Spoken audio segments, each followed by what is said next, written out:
One thing that you'll notice if you study a lot of competitive 40k lists is that a lot of them share the same key types of units that allow them to function as a well-rounded list in the 9th edition mission format. Today, we're going to talk about those unit archetypes that make their way into a lot of competitive 40k builds, so you can build a well-rounded, competitive 40k list for your next game.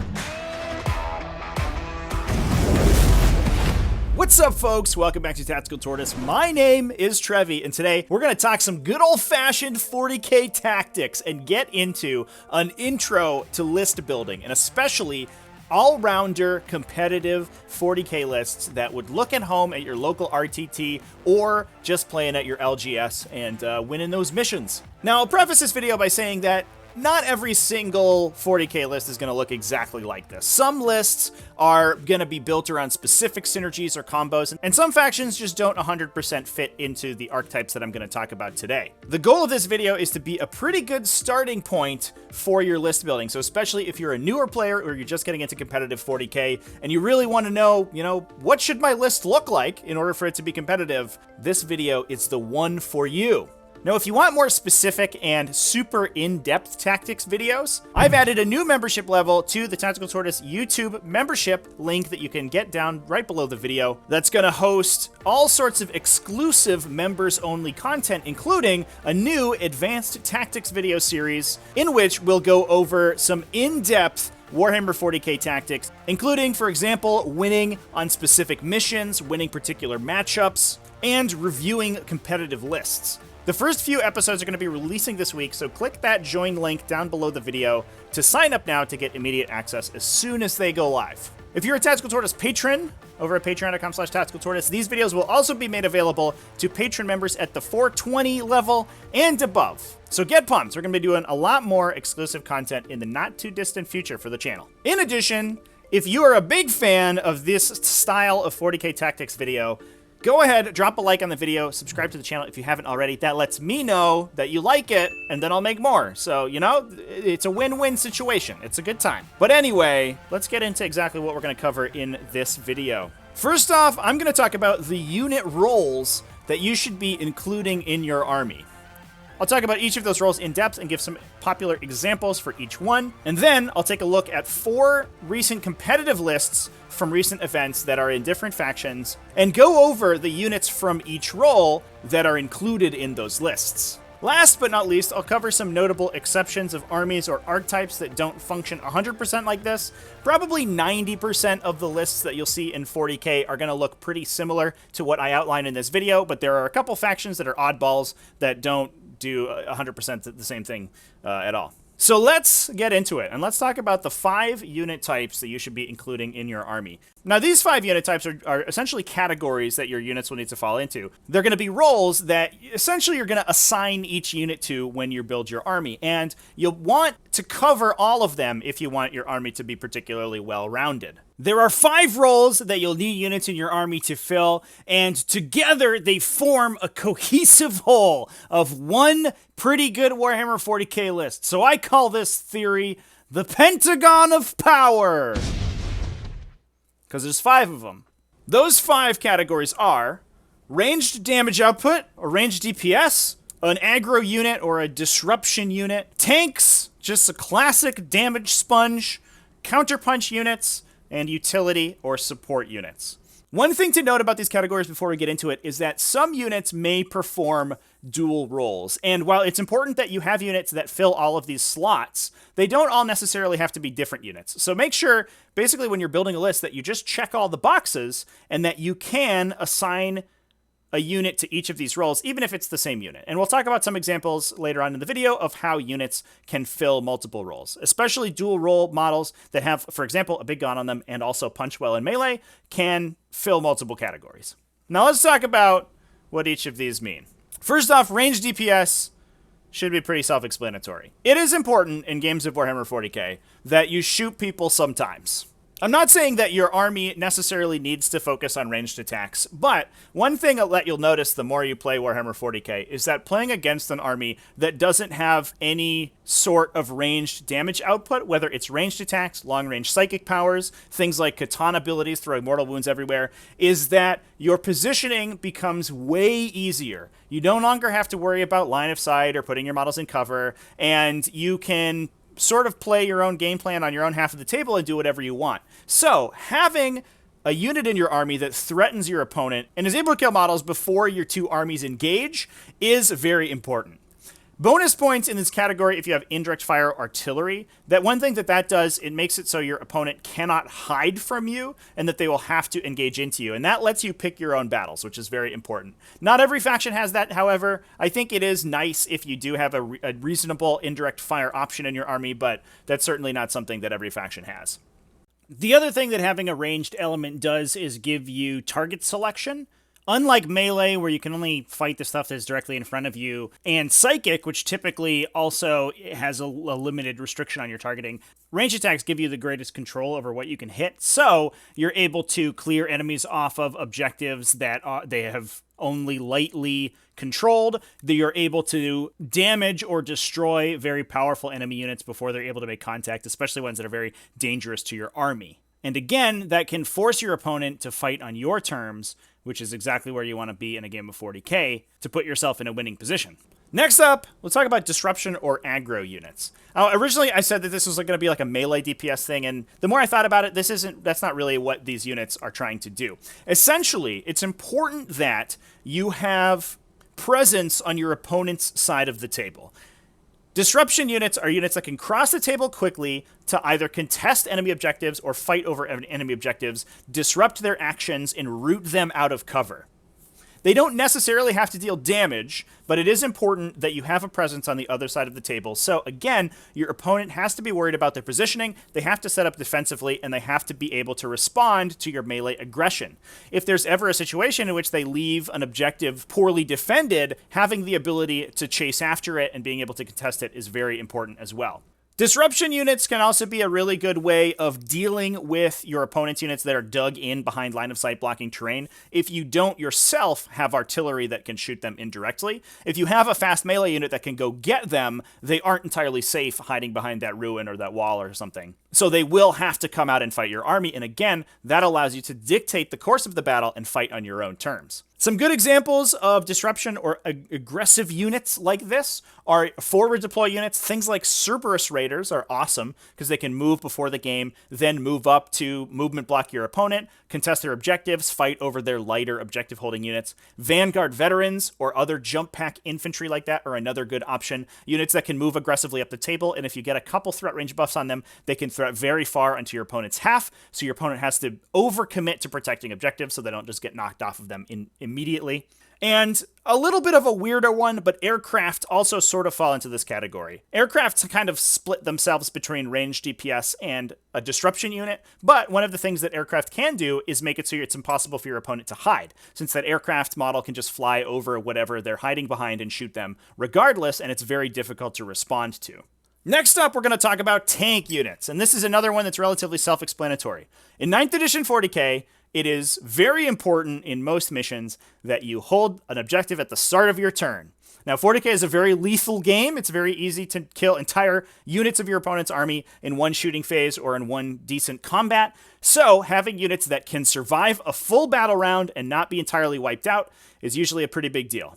A lot of time, units like this will kind of function as a dual purpose alongside counterpunch units that we'll talk about next, because a lot of times they're relatively slow, and sometimes they're even ranged units, and they can fill in your ranged DPS. But including units specifically that are difficult to kill and your opponent's going to have a hard time removing from central objectives is always important. I think the number one example of this is a unit like Blade Guard Veterans. It's relatively slow, but especially in combination with some characters and some special abilities, maybe a transhuman physiology in there, a little apothecary buffing them up, they are ridiculously difficult to kill, and your opponent will have a tough time removing the entire unit in one phase, which means, for the most part, they can run up to an objective and stand on it, and you are ensured to be holding that objective when it comes back around to your turn after your opponent has gone. And sometimes that can mean the difference between victory and defeat because, you've gotten a 15-point victory point turn that swung the momentum of the game in your favor, and that's a really big deal.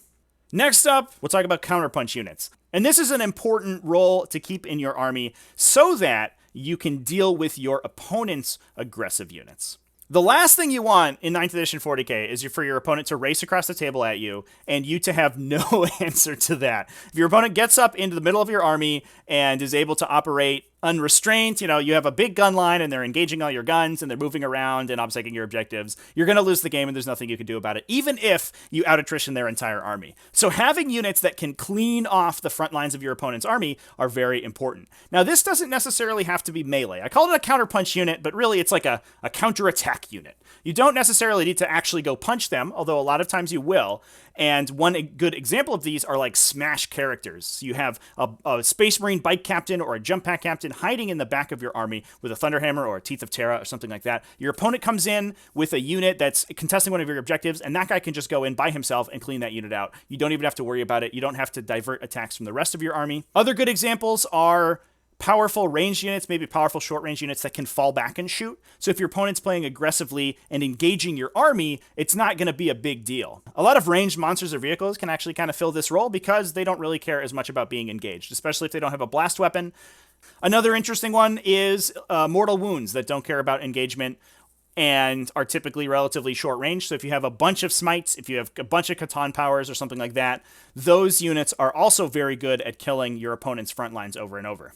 Lastly, utility units are like the least sexy to include in your army, but I think the more you play 9th edition 40k, the more you'll find that they are absolutely invaluable. These are units that just sort of perform non-combat roles. Not necessarily things that buff the rest of your army, but we're talking about units that hold backline objectives, that perform actions, that can screen out enemy deep strikers, stuff like that. If you're running battalion detachments or other big detachments that have a big troops requirement, a lot of times you'll just have these naturally. You're bringing 3 units of 5 intercessors in your army, or some tactical marines, or some incursors, something like that. Those are your utility units. Those are going to be guys that can make sure your opponent doesn't get you with a deep strike, that can make sure you're scoring your engage on all fronts, stuff like that. And for the most part, I think it's important that a lot of lists include between 1 to 200 points of kind of throwaway garbage units that can score your secondary objectives. One thing that's important to do whenever you build a list in 40k is identify which secondary objectives you're going to be able to score regardless of the matchup or the mission. And one way that you can score those is these utility units. If you have a bunch of little fast units that can score engage on all fronts, that's great. If you have a bunch of infantry that can deep strike on the table to score deploy scramblers or something like that, a lot of times those are going to be these utility units that are just going to be performing those mission-specific roles. And even though they're not fighting people or doing any damage, a lot of times they're one of the most important parts of your army to include. Like I mentioned at the top of this section, and one thing that I'm going to mention again, is that a lot of these units can function in several roles. So while it's important to identify the roles that each unit is going to fill, that doesn't necessarily mean that one unit, equals one role. Like we mentioned before, some units will be able to not only shoot, but also act as a counterpunch, not only tank, but also act as a ranged support unit. And as we move on to the next section, where I'm going to talk about 4 army lists from recent competitive events and identify the different roles that each unit is performing, you're going to find that a lot of times these competitive players are going to be building in multiple roles to each of their units, so they have some redundancy. So anyway, let's go into these army lists. And let's start with the T5S2 Invitational winner. This is Anomander's list, playing Space Wolves, and you can watch this list in action in almost all of the invitational games, and you can really see the power of these units operating in their specific roles. I'll drop some links down in the description if you want to watch the games using this list, because I think it's a really good example of how to operate within these different roles. So giving an overview of the list just generally, it's a single battalion detachment coming out of Space Wolves, bringing an Armor of Rust Smash Captain, Logan Grimnair on his chariot, the Storm Rider, a Primaris Librarian upgraded to the Chief Librarian, with the Tome of Malkador to get an additional psychic power out of a different discipline, 2 units of Incursors, 1 unit of Assault Intercessors, all 5-man, 3 Redemptor Dreadnoughts with Plasma and Gatling Cannons, 2 units of Wolfguard, with jump packs, lightning claws, and storm shields. A unit of Wolfen with thunder hammers and storm shields on everybody but the pack leader, because he can't take those. 2 attack bikes with multi-meltas, 2 cyber wolves, and 2 land speeder storms. Now, this is a really interesting looking list, right? But as soon as you start to identify the roles that each of these units is playing, it makes a ton of sense. First off, we're looking at ranged DPS, and this is pretty self-explanatory. We have 3 Redemptor Dreadnoughts with Macroplasma, and we have 2 attack bikes with multi-melta. This means you have a lot of range 36 guns, and at that 24-inch range band where this army really wants to operate, you're going to be dealing an immense amount of damage between multi-meltas and the Onslaught Gatling Cannons, a billion Storm Bolters. All that stuff is going to be able to shave your opponent's army away. And while Redemptors don't do an immense amount of damage in melee, 3 Redemptors shooting at a tank will blow up that tank. And it makes it so your opponent has to engage into your army. Otherwise, they're slowly going to be attritioned down. In terms of disruption units, we have a lot of relatively fast characters and fighty infantry. We have Logan Grimnar, who can advance and charge. So if he's not giving somebody his reroll aura, he can move up the table relatively quickly and fight over central objectives just fine. The Armor of Rest Smash Captain gets Saga of the Hunter, so he can advance and charge, and then force your opponent's army to fight last. So he is very good at disrupting your opponent's formation. So we have a lot of relatively fast infantry that can move up the table and fight in your opponent's half. For damage tanking, we're going to go back to the Redemptors again. The reason that the Librarian is there is to give the Redemptors an invulnerable save, potentially +1 to their armor save, and then -1 to be hit with the Space Wolf Stratagem after he casts a Tempestus spell, which means that those Redemptors are going to be able to sit on objectives. They're probably going to be in a Rites of War aura, which means that they're going to be objective secured, and they're just going to ensure that you can take the center of the table, and you're not going to lose it easily. Well, the Redemptors can fill this role because not only do they shoot well, they also punch very well, but this is almost entirely reason for this Wolfen squad include. Wolfen are not super fast by themselves, but they do hit incredibly hard, and they hit hard even if they are charged, because if they haven't fought yet that phase, once you kill them, they'll get to fight. So worst case scenario, Wolfen are going to be sitting in your deployment zone, blocking off an objective, blocking off your charges into their important units, and even when you charge into them, the Wolfen will trade for whatever went in. So they are an excellent counterpunch unit, and in addition, this being Space Wolves, a lot of the army can function as a counterpunch just by virtue of the fact that it all heroically intervenes. Lastly, this army has a ton of support and utility units. We have all of the troops that we mentioned before. Those are going to be great for screening out areas of the table, especially with that forward deploy on the incursors. We have intercessors to hide in the back if we need to hold backline objectives. And we also have 2 Cyber Wolves and 2 Land Speeder Storms to run up and grab your secondary objectives. Having individual models like that make backline screening for deep strikes very easy, and Space Wolves also usually want to be taking the Warrior Pride secondary, so having a lot of individual units that can perform charges in order to trigger that secondary objective, or just run up and get engaged on all fronts really easily. So these are units that are almost entirely going to be used to score secondary objectives, and for that reason we have a bunch of them because this list is very good at scoring secondary objectives. So hopefully that all makes sense so far. Let's move on to another list. Let's move over to Necrons. I'm actually going to look at both lists from the recent Alpha League Grand Finals. This is a pretty big online event, and the finals were streamed this past weekend, and I'm going to take a look at both of the lists from those finals, starting with Kellen Foster's Novokh Dynasty Necrons. First off, we start with a battalion detachment coming out of that Novokh dynasty. For those who don't know, that gives everything in the detachment +1 to charge, so it's going to be a little bit more aggressive, and +1 AP to their melee weapons on the charge. We're bringing 2 units of 2 Cryptothralls, 3 Chronomancers, 1 upgraded with the Veil of Darkness, 3 units of Necron Warriors, all with Gauss Reapers, 2 units, 20 models, and 1 unit of just 10, 2 units of Canoptic Scarabs with 9 Scarabs each, 2 Ghost Arcs to repair those Necron Warriors, as well as a Supreme Command detachment with the Silent King.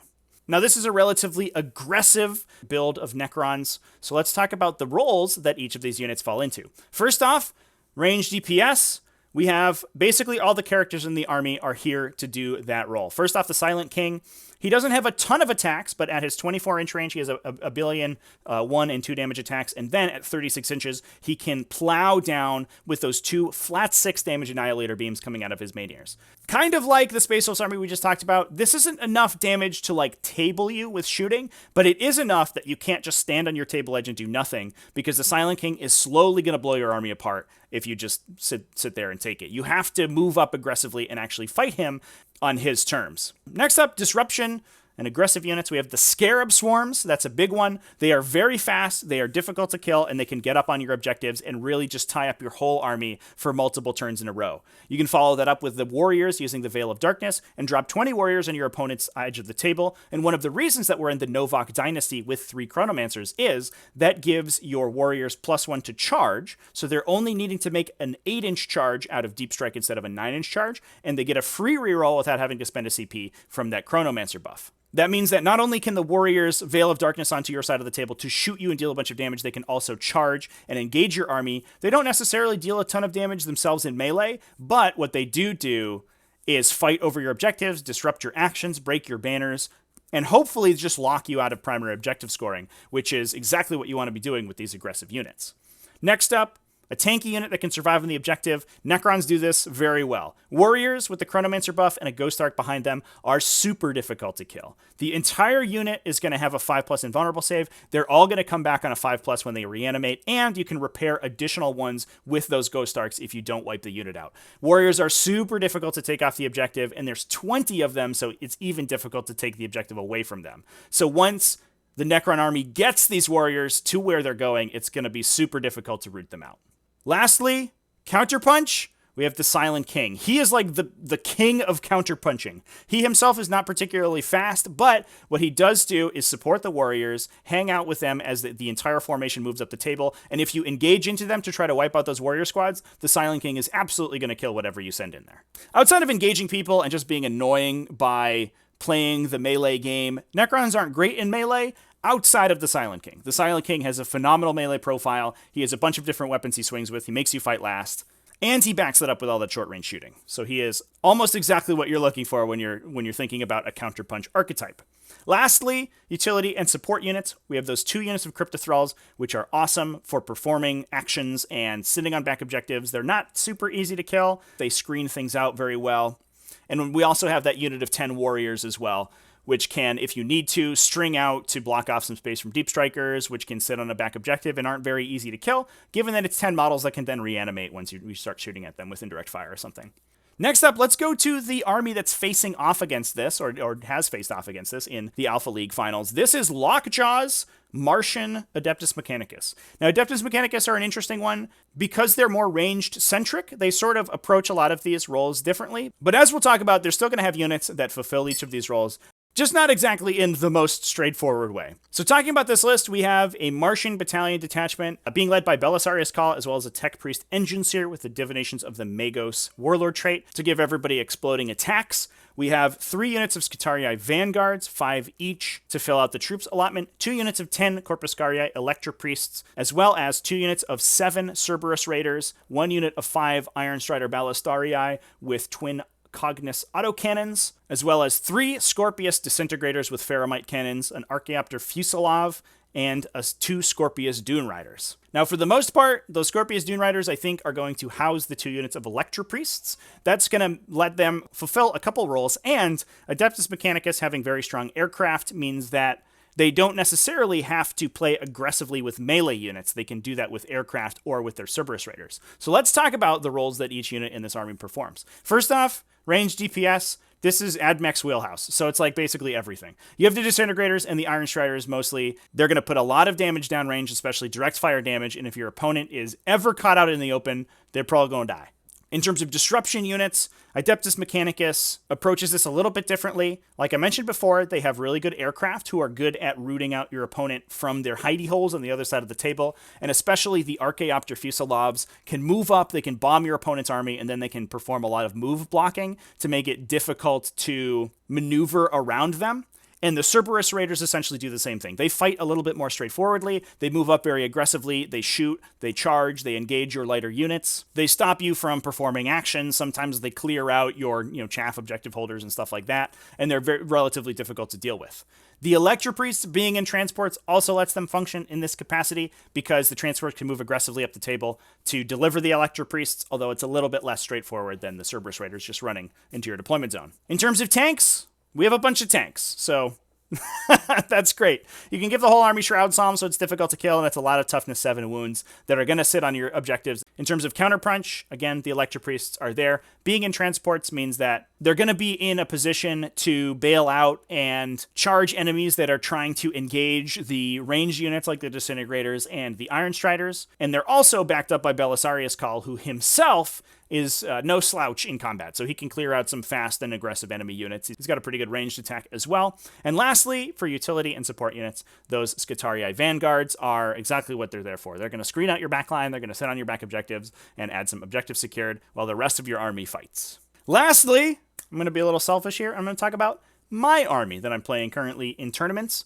which I've built basically along these guidelines. You can see me playing this army on stream a whole bunch. I have a lot of stream VODs on YouTube, and I think I'm going to be moving my streaming over to Twitch, but you'll be able to watch most of the games that I play with this army over on the Twitch VODs, and probably over on the Tactical Tortoise TV YouTube channel. Go check that out. If you haven't, we have a ton of competitive 40k replays being hosted on there. But this list is composed of 2 patrol detachments, one coming out of a custom hive fleet with biometallic cysts and feeding frenzy to make the melee units a little bit more frightening. That's bringing a Brood Lord as well as the Swarm Lord for double moving, a unit of 20 Gene Stealers, as well as 2 units of Tyranid Warriors with 2 Scything Talons apiece, and the Enhanced Resistance Adaptive Physiologies. There are also 2 Lictors in that detachment, and that's followed up by a second patrol detachment coming out of High Fleet Kronos, with 2 Neurothropes, one bearing the Resonance Barb, as well as a unit of Ripper Swarms, 6 Hive Guard, a 3rd Lictor, a unit of Sky Slashers, and 2 Exocrines. As we can see, this list has a pretty reasonable amount of ranged damage output. We got the Hive Guard, who are pretty good artillery, who can root your opponent out from hiding behind their walls, to then move into line of sight of the Exocrines, who can add direct fire on top of that. We also have a pretty decent disruption unit in the form of the Gene Stealers. They're very fast. They can get to your opponent's objectives. They're objective secured themselves, so a lot of times they'll take those objectives, stop your opponent from scoring, they'll break their banners, they'll kill their objective secured units, and occasionally they'll stick around for a little while. For tanky units, we have the Tyranid Warriors. These are awesome tanks, especially with that enhanced resistance ability, so AP1 and AP2 does not count against them. So they are just a boatload of wounds that can sit on an objective. Again, objective secured, so your opponent has to kill almost all of them to take objectives away. And a lot of armies just have a ton of trouble killing all 27 wounds of warriors in a unit. So a lot of times they can grab an objective and hold it for an entire battle round to get you those big point swings. Counterpunch units. We have the Swarm Lord and the Brood Lord, who are powerful melee characters who can go in and solve problems that are engaging the gun line.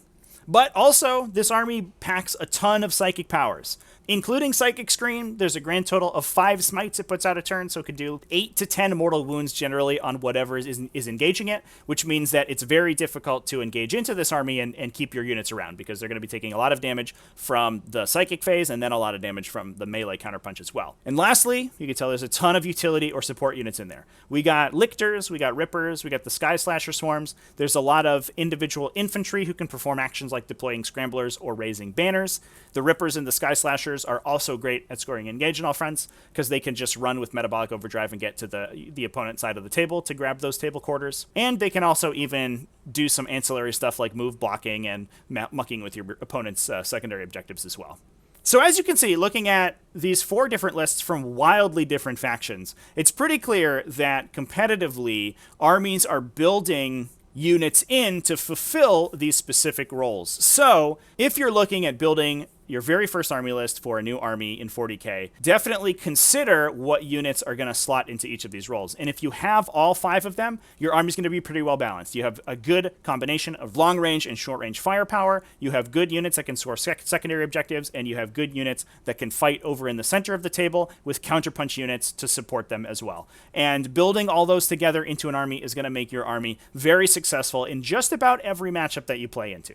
From there, you can try to dial it in a little bit. If you have opponents that you normally play against that have particular strengths or weaknesses, you can try to counter those in your own army. But generally speaking, that's an army that you can just go to a tournament with. It doesn't matter what your opponent's taking, because your game plan is solid and you have a pretty good chance of winning, as long as you can pretty skillfully operate that army. Now, before we wrap up the video, I just want to touch on a couple archetypes of army that don't necessarily conform to this pentagram design that I've outlined in this video. The first one are going to be armies that rely on a particular gimmick to succeed. So either they're relying on a mechanic or a combination of stratagems or abilities to do extra damage or be extra survivable. A good example of this, I think, would be like Harlequins, that instead of building a well-balanced army that checks a lot of different boxes, they try to use the dedicated transports and screening rules as well as a very cagey game plan to score a whole ton of primary objective points. While the army can stack hit modifiers and invulnerable saves and be relatively difficult to kill, I wouldn't say anything in the army is particularly tanky or designed to hold out against repeated enemy attacks. And instead, they're relying on their unique playstyle to deal damage, and so they don't necessarily look like the army that I've outlined in this video. Combo armies that are trying to use a particular combination of abilities and stratagems to deal a lot of damage or be very tanky also fall into this kind of category as well. And lastly, armies that are relying on spamming a single defensive profile often do so at the exclusion of all of these other categories. So, for example, a horde army that's bringing a ton of infantry usually isn't going to be bringing all of these other well-rounded units and is instead relying on its weight of numbers and stacking defensive buffs and just hurling models at you to use the sheer size of its units to be tanky and get them across the table to disrupt your game plan. Similarly, if you're bringing a bunch of really high toughness units, big armored vehicles, or monsters that are trying to be very difficult to kill and present a unified defensive profile that's difficult to get through, a lot of times you'll do that to the exclusion of being a more well-rounded army. But typically, armies that aren't built like this have a very clear game plan from the start, and that's sort of the entire reason behind the existence of that particular list archetype. If you're just trying to build a well-rounded army that can go into a variety of enemies, and you can play at your local RTT and have a good chance of winning any matchup or mission, a list like the one that I've described in this video is a pretty good place to start. So anyway, I really appreciate you watching all the way to the end of the video. Thanks for watching Tactical Tortoise, and I really want to throw an extra shout out to everyone who's supporting the channel and helping me do what I do and make even better content. If you want to support the channel, you can do so over at Patreon at patreon.com/tacticaltortoise or in the channel membership at the link below the video. Both of those will get you early access to videos as well as exclusive content. And I've been doing a lot of streaming over on Twitch at twitch.tv/tacticaltortoisetv. So everyone who's come in and followed and subscribed over there, you're awesome, and I really appreciate you. Thanks again for watching all the way to the end of the video. I really appreciate it. Remember to keep it classy, folks, and have happy wargaming.